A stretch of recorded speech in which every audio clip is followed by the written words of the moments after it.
My name is Mackenzie Decker, and I'm a doctor of physical therapy with QuadMed. Thank you for joining me today. I'm going to be talking to you about workstation ergonomics for your desk, whether that's in your home, like here, or in your office. And by ergonomics, what I mean is setting up a workstation that fits you well, that's comfortable, and helps support your body in healthy postures and positions.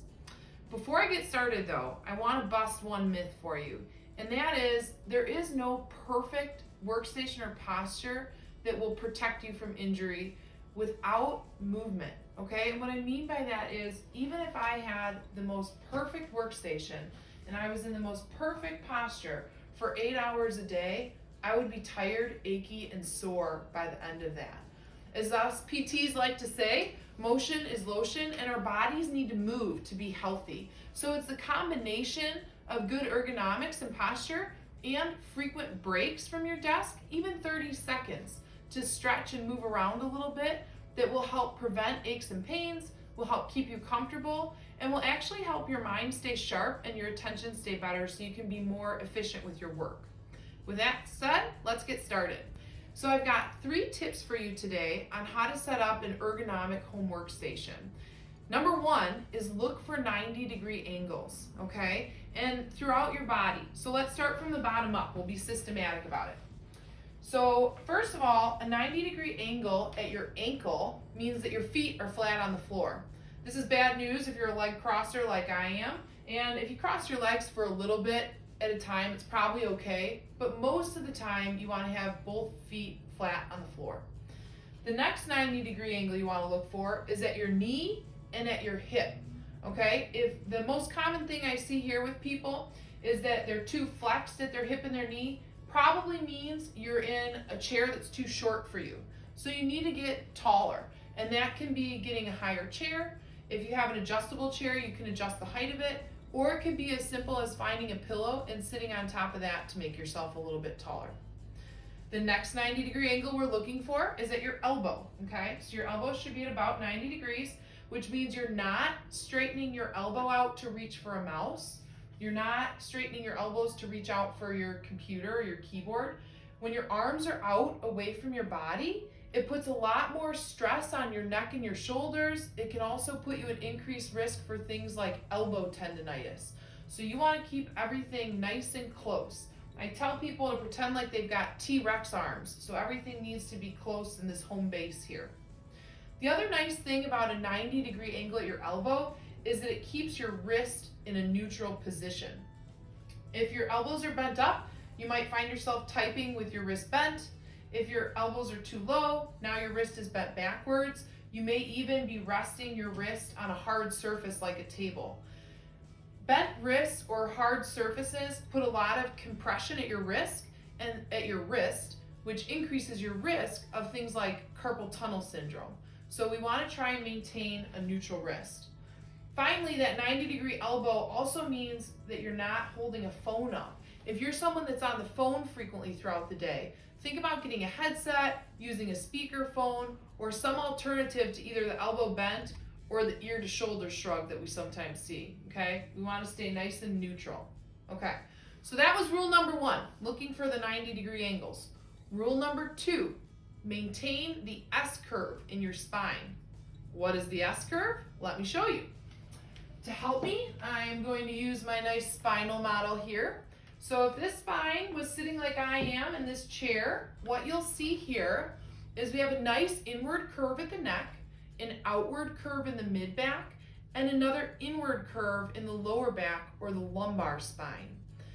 We want to try and maintain those curvatures as much as we can throughout the day. If we're slouching, what we might see is that we turn into a C curve, okay? This is maybe okay for short periods of time, like if I'm thinking about something or if I'm on the phone, but for the majority of the day, we want to try and maintain those good S-curves. If I'm here all day, this puts a lot of stress and strain in the structures in my back.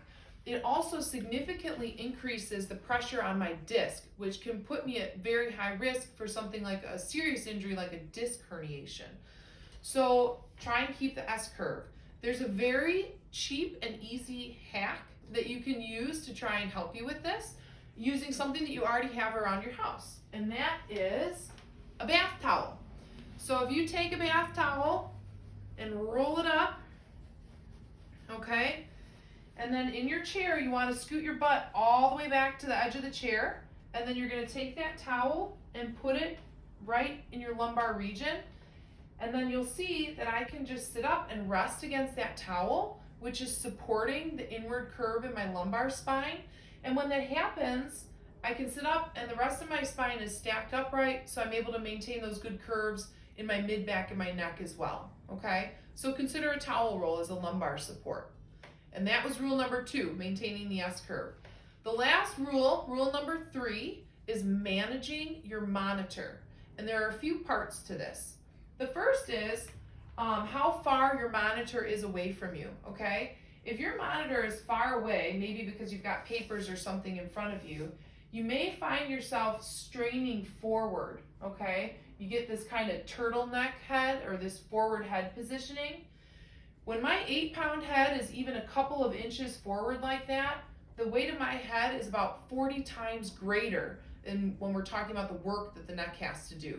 That really puts you at risk of straining your neck, okay? The spine is meant to support the weight of your head, but in order for the spine to do that, your head needs to be stacked on top of your spine.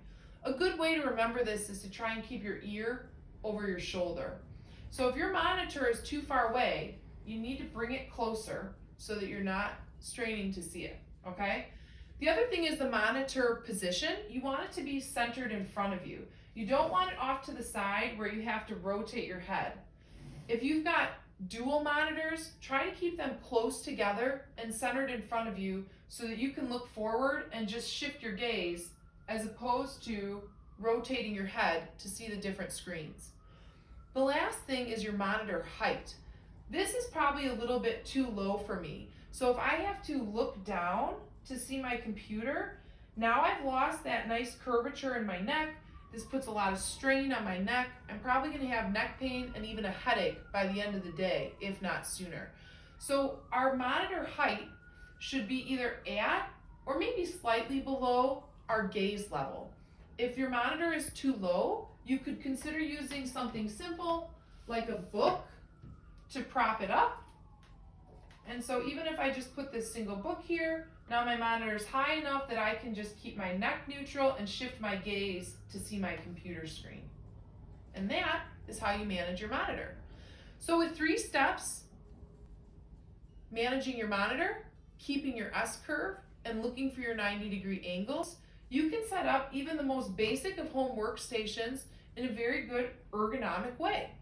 And combine that with frequent stretch breaks from your desk, and you really reduce your risk of aches and pains. You're setting your body up to feel good and healthy and pain-free, and you're also setting your mind up to be efficient, effective, and attentive with your work. Thank you for joining me today. I hope you learned something. If you do have aches and pains that you can't manage, I encourage you to consult with your QuadMed provider or maybe your local physical therapist. Thank you. Have a good day. Be safe and be well.